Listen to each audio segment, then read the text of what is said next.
Semariku pamonging satriya aku trahing wita radya.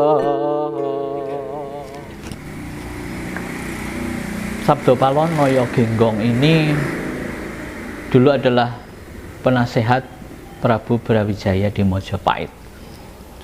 Itu pada Mojopahit akhir ya, sebelum kehancuran. Nah, pada saat itu Sang Prabu Brawijaya menika kagungan selir enggal utawi garwa enggal ingkang asesilih Putri Cempa. Nah, Putri Cempa menika pancen ayu meraati dipun tresnani sanget kalian Sang Prabu. Nanging nuju mirunggan waktu luang beliau bertemu dengan penasehatnya yaitu Semar dan Bagong yang disebut Sabdo Palon, Eyang Sabdo Palon dan Noyo Genggong.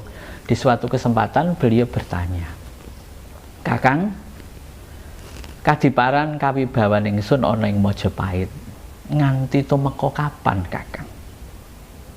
Kakang Sabdo Palon maksudnya ngaten. Lajeng Sang Prabu menika merasa menapa nggih? Gelisah. Jangan-jangan negaraku ini sesuai wangsit-wangsit yang ada akan segera berakhir. Nah, Sabdo Palon kalian Noyo Genggong menika lajeng menjawab pertanyaannya. Sang Prabu sampun titiwancinipun Majalengka atau Mojopahit menika badhe nemai bedah menawi Sang Prabu sampun nggarwa putri saking Cina utawi nggarwa putri Cina. Menika tandhanipun Mojopahit badhe bedah. Kakang Sabdo Palon, sampeyan kuwi dadi pujanggaku. Sapa kira-kira sing bakal njungkeng kawibawan?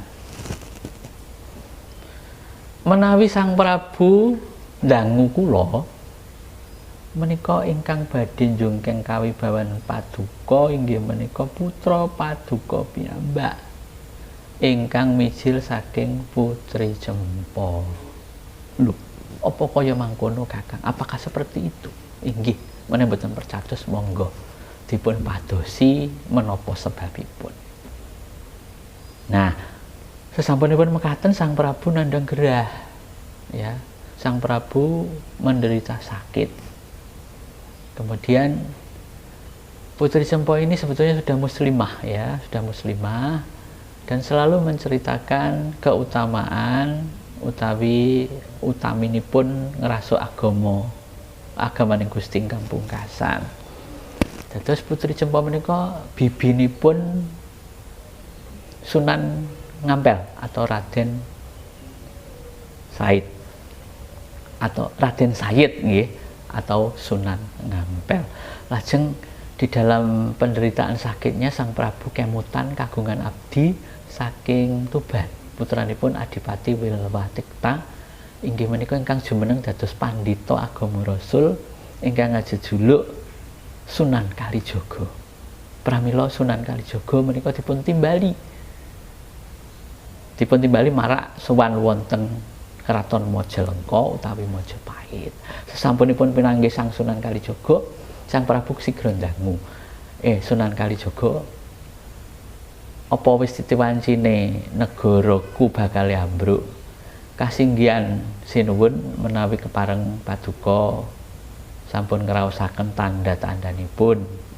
Iya, Kakang Sabdo Palon wis ngeramalake lamun to Mojopahit kuwi bakal runtuh amarga saka pratikele putraku dhewe ingkang dikandhut dening Putri Cempa.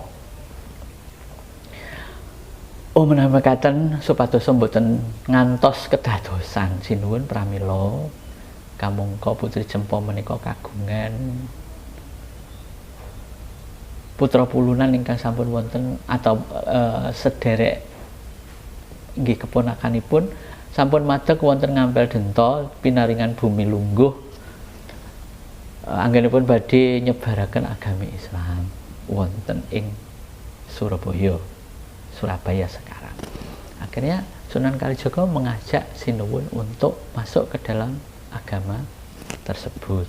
Kemudian Sinuwun Brawijaya lalu mengucapkan syahadat nggih meratandani bilih Sang Prabu sampun ngrasuk agama Rasul. Salajengipun ingkang ngusadani sakitipun inggih menika Kanjeng Sunan Kalijaga. Pranyata sembuhipun Sang Prabu, usadanipun Sang Prabu awit angrasuk agama suci menika kocaping cerita kados ngaten. Sesampunipun pisowanan bubar, sesudah pertemuan bubar dan Sang Prabu sembuh, maka beliau juga segera mengundang pujangganya yaitu Sabda Palon dan Naya Genggong.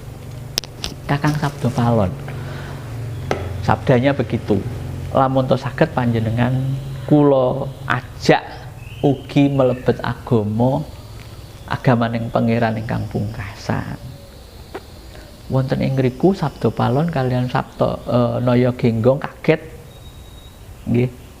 Kagetipun satemah singak. Jadi kaget yang sangat tiba-tiba datangnya. Loh, Sang Prabu. Di situ kata-kata Sabda Palon sampun radi sugal. Waunipun basa krama inggil menika namung basa krama madya. Lho Sang Prabu, menawi sinuwun wis gelem ngrasuk agama anyar iki, ya iki titi kala mangsane temekaning wahyaning mangsa kala kudu pisah kelawan jeneng mami. Sudah waktunya untuk berpisah denganku. Sabda Palon dan Naya Genggong itu. Titanono Sang Prabu, aku lila tanah Jawa iki dinggoni marang agama ingkang anyar, nanging carane kudu kanthi ikhlas, kanthi lila legawane ingkang rasuk. Jadi ora ana tembung ingkang rudha paripeksa, tidak ada kata-kata paksaan. Lamun to ana kata-kata utawi tembung rudha paripeksa, titenono Sang Prabu 500 tahun engkas itunge palenggan iki ingsun bakal balik ana ing tanah Jawa angrakit keyakinaning masyarakatmu tak owahi kaya asale ya kuwi agama Budi. Ya, seperti itu. Jadi menika saged ugi sebuah cerita, saged ugi sebuah kenyataan. Karena di dalam perjalanannya Sabda Palon itu adalah danyang ya, yang mempunyai kesaktian yang pinunjul, mempunyai daya gaib, sehingga apa yang dia ramalkan bakalan terjadi. Itu yang menurut kapitayan orang-orang Jawa. Sehingga di dalam masyarakat Jawa menika wonten kapitayan agama Budi menika ingkang nyiptakaken nggih menika Mbah Buddha. Mbah Buddha yang dimaksud adalah Mbah Buddha Semar itu, bukan Sang Siddhartha Buddha Gautama. Kalau di Jawa itu makanya terus ada aliran kepercayaan seperti kados menika Sabto Dharma. Kemudian inggih ada kata-katanya bahwa yang dipuja adalah Semar. Sejatinya mereka mempunyai konsep-konsep kejawen ya, yang artinya bahwa sangkan paraning dumadi, orang itu harus mengetahui dari mana asalnya dan kembali kepada siapa harus tahu, dan bagaimana bisa menyatu kepada yang maha kuasa, seperti itu. Nah ternyata apa yang diramalkan Sabda Palon itu sebuah keajaiban, bahwasanya ingkang dipun kandut kalian Putri Cempo menika adalah calon penghancur Majapahit. Pramila di dalam ceritanya, di dalam mitosnya, Sang Prabu kemudian nerimakno atau menyerahkan, rela menyerahkan istrinya itu kepada adipati wonten ing Palembang ingkang jejuluk Adipati Arya Damar. Nah, Adipati Arya Damar menika dipun timbali wonten kraton jauh-jauh saking tebih saking Palembang tumuju dhumateng Majapahit namung dipun paringi putri kaliyan Raja Brana. Lah, wonten ing tanah Jawi menika suatu kebanggaan nggih menawi dipun paringi istri raja untuk diperistri. Itu adalah sebuah kebanggaan karena raja adalah dewa, dianggap sebagai dewa yang mempunyai kesaktian mumpuni. Untuk itu Sang Prabu berpesan, Adipati Arya Damar, ingsun trimakna Putri Cempa marang jeneng sira. Nanging Putri Cempa kuwi wis ngandhut putraning ingsun, bahwa Putri Cempa sudah mengandung anakku. Aja nganti pisan-pisan sira wani ngepok sarirane sadurunge putraku lahir. Yen wis putraku lahir besok, sira ingsun wenehake nggarwa sakputuhe Putri Cempa. Demikianlah sabda Sang Prabu akhirnya dipatuhi oleh Sang Adipati Arya Damar. Kemudian Sang Putri Cempa diberikan diberikan harta benda, dipun paringi Mas Pecis Raja Brana minangka sangune calon putraning ratu inggih menika ingkang dipun kandhut Putri Cempa sigra mentar tumuju dhumateng Kadipaten Palembang. Justru hal inilah bahwa manusia bisa merencanakan, Tuhan yang menentukan, ya. Kita manungsa mung bisa ngreka lan njangka ananging amung Gusti kang paring idi lan pesti kita amung saderma nglampahi. Begitu kira-kira kata-kata Jawanya, bahwasanya takdir itu semakin dihindari maka takdir itu pun semakin mendekat, di mana manusia tidak kuasa untuk mengetahuinya.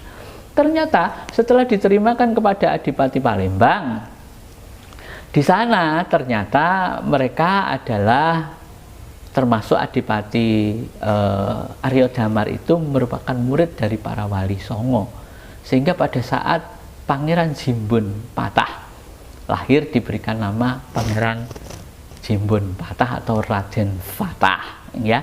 Akhirnya dengan Adipati Arya Damar pun Putri Cempa mendapatkan 2 orang putra kembar, yaitu Hasan dan Husain atau Hasan Husain, yang menjadi juga saudara tiri dari sama ibu tapi lain bapak dengan Raden Patah Jimbun, di mana ketiganya akhirnya mendapatkan asuhan, dan Patah pun berdasarkan agama suci juga sakti. Kemudian ada kemenakan raja dari Sang Prabu Brawijaya, itu juga yang sudah berencana dengan cara dengan cara bekerja sama 3 keponakan termasuk Dyahrana Wijaya atau Girindra Wardana. Itu akhirnya menurut cerita yang bedah Majapahit itu Girindra Wardana atau Dyahrana Wijaya, bukan Raden Patah.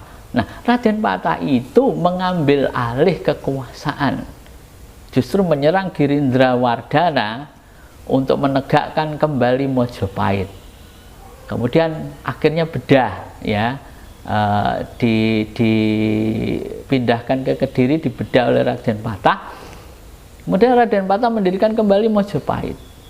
Nah, Sang Prabu Brawijaya diminta duduk kembali ke dalam tahtanya, tapi beliau tidak mau karena sudah menjadi Sunan di Gunung Lawu yang disebut dengan Sunan Lawu.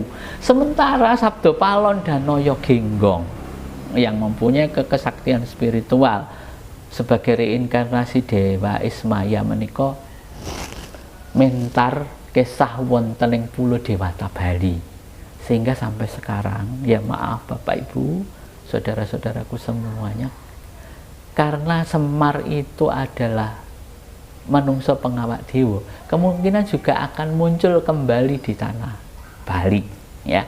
Jadi kita semua merunut kepada kesejarahan bahwa Sabdo Palon Noyo Genggong atau Mbah Semar itu tidak pernah mati, ya. Di sana muncul juga kemudian ajian-ajian Semar Mesem. ajian-ajian pengasian. Terus ada pusaka-pusaka yang disebut Semar Kuning seperti ini ya. Ini contoh seperti bahwa Semar itu mempunyai apa ya, sifat yang welas asih, sehingga kalau dikatakan seseorang mempunyai sifat welas asih merupakan sudah mendarah daging di dalam jasadnya, itu bisa menjadi sebuah ajian, yaitu ajian Semar Mesem. Kalau keris ada Semar Mesem, ajian Semar Mesem, ada keris Jaran Guyang, sehingga ada lagu Semar Mesem.